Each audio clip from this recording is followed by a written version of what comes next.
Finally, Apple has brought its in-house pro editing app to the iPad Pro, and early reviews say that it is better than the desktop version. But it is missing some things, so let's dig into what I like and what I dislike about Final Cut Pro for the iPad. So the big question on everyone's mind is, does it work well on iPad? And yes it does. It works very well. Now, I only have the 128 gigabyte version of the iPad Pro 11-inch, which has less RAM than the bigger spec'd iPads. But you cannot tell.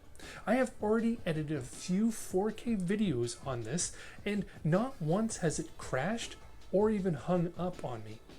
Very smooth. Everything works. Now, I am not a Final Cut Pro user on the Mac. I use DaVinci Resolve, which has worked super well for me on the desktop, but having this iPad Pro, I have always just wanted more for it. I wanted to use it for editing, as it would allow me to take this anywhere and just work on my videos, whether it was here at my desk or upstairs at my kitchen table. I wasn't locked to my desk like I am with my desktop. So, obvious to everyone, touch is the main input for this app, and Apple has created this around using your finger as well as the Apple Pencil.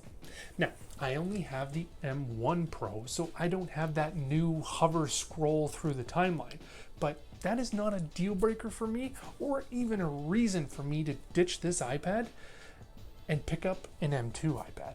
And something to note, that this app is only available to these iPads, which are either using the M1 or M2 chip. But scrubbing through footage, making cuts is great.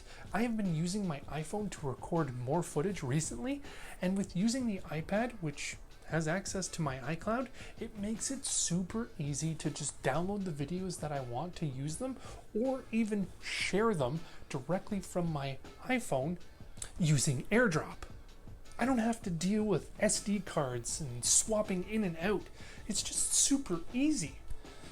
Also, you can actually record using the iPad itself. So if you need a quick shot of something and you don't have your iPhone, then you can just click on the camera icon and record a video right on the iPad, bring it in, and start editing. Nice touch.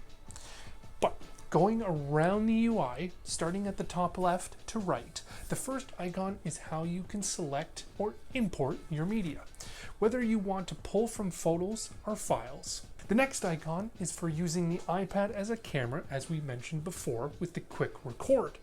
Then we get to maybe the best new feature Apple has added, and that is called live drawing. It literally allows you to draw or write on the frame, and it will automatically record your motion and animate it right away on the spot of the video.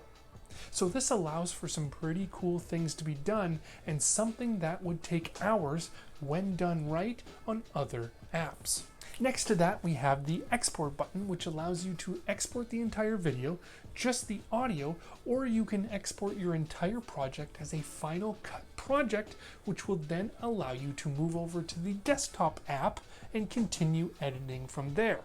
Now, I do believe that only iPad to desktop works, and desktop to iPad does not work yet. So we will see if Apple unlocks that feature in the near future. Moving to the right, we have the undo and redo buttons, which brings us to the project media section. This is where all your clips are kept, and if you select a clip, a preview appears, and you can adjust the start and the ends of the point right in this window, or you can bring in the entire clip into your main timeline and adjust those points in the timeline as well. Now, one of the big downsides currently is that all the media that you want to use in your project needs to be stored on your iPad. External hard drive support is not available at the time of this video. And I really hope that Apple will soon bring this, as big edits can get up into the tens of gigabytes, and I'm sure some even get into the hundreds if they are shooting higher than 4K. Now the timeline sits at the bottom of the app, and it is your typical Final Cut Pro timeline. You can scroll across your timeline with either your finger or your Apple Pencil. You can zoom in and out, move clips, adjust clips, which brings me to the new addition, the jog wheel. This is Apple's solve for the no keyboard. So if you are going completely handheld and need to make a precision cut, the jog wheel allows you to do that without having the arrow keys to move frame by frame. Now when I saw this, I thought that I was going to love editing on my Magic Keyboard. And it is good. But recently, TomToc sent me out their new Inspire B02 detachable case, and I have really been enjoying the versatility of this case. It has outstanding protection all around the case with 360 degrees of reinforced protection and extra airbag padding on the corners. Since between me and you, that is where they always land when you drop them. As well, it can be used in 4 different ways, including portrait orientation, which is great for video calls, landscape for typing with an external keyboard, or even consuming media. And the great part, it is completely detachable from the full cover and allows you to go fully handheld mode, with all the side and corner protection still there.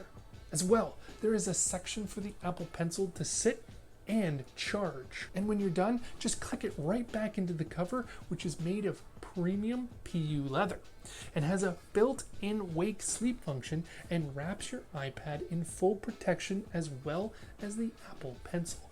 So thank you to TomToc for sending this out. Now, Apple has been clearly listening to its users, and it has taken what I would think is the most common keyboard shortcuts and added them right into the UI. This is the cut tool, which will split a single clip into 2 separate clips, or there is a split and ripple delete clip.